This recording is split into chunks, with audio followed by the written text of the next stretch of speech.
Apa iya jadi aktor Ultraman itu susah?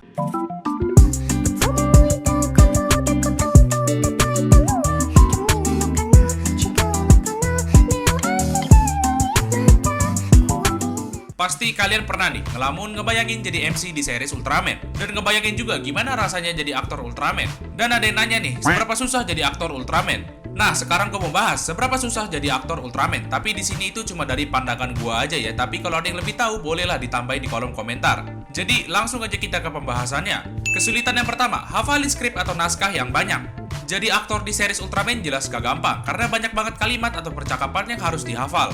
Takeshi Tsuruno atau pemeran dari Ultraman Dyna pernah memperlihatkan naskah dari series Ultraman Dyna. Dan kita bisa lihat seberapa banyak naskah yang harus dihafal buat series Ultraman Dyna. Apalagi Ultraman Dyna itu jumlah episodenya 51 episode. Gak tahu nih, butuh berapa lama si Takeshi Tsuruno ini ngafalin naskah segitu banyak.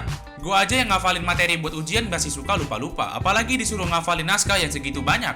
Kesulitan yang kedua, harus bisa improvisasi. Maksudnya itu kayak kalian harus bisa ngelakuin hal di luar skrip tapi masih nyambung sama adegannya. Jadi kalau kalian misalnya jadi aktor Ultraman, terus kalian tiba-tiba lupa sama skrip yang harusnya kalian itu ngomong apa. Dalam keadaan tersebut, kalian itu harus bisa mikir cepet buat gantiin kalimat yang ada di skrip dengan kalimat versi kalian sendiri dan harus nyambung sama adegannya. Dan hal ini susah buat orang-orang yang nggak biasa acting dan tiba-tiba harus disuruh improvisasi. Kesulitan yang ketiga, acting sesuai situasi di naskah atau skrip. Jadi, sebagai aktor, kalian itu harus bisa memposisikan diri kalian di berbagai situasi.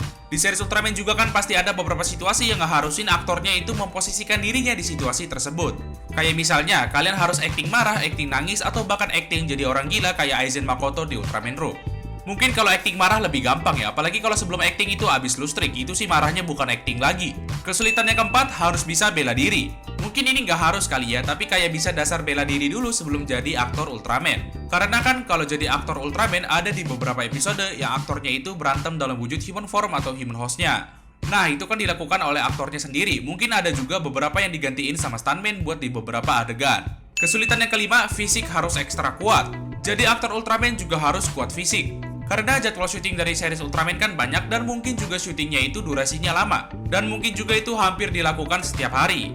Dan buat aktor Ultraman harus bisa ngejalanin jadwal syuting yang padat atau sibuk dengan fisik yang kuat. Supaya waktu proses syuting itu nggak sakit atau mengalami cedera, biar nggak ganggu jalannya proses syuting. Dan kesulitan yang keenam adalah mendalami karakter. Ini yang terakhir, sebagai aktor Ultraman, kita harus bisa mendalami karakter yang kita perankan. Supaya feel-nya itu dapat ya waktu kita memerankan karakter tersebut. Kalau kita nggak bisa mendalami karakter, jadinya itu karakter yang kita mainin itu bisa aja gak cocok sama kita. Dan feel-nya itu nggak dapet. Tapi jangan terlalu mendalami juga. Takutnya, karena peran karakter yang kita mainin kebawa ke kehidupan nyata, dan bisa aja kita depresi dan lockout dari kehidupan terus balik ke lobby.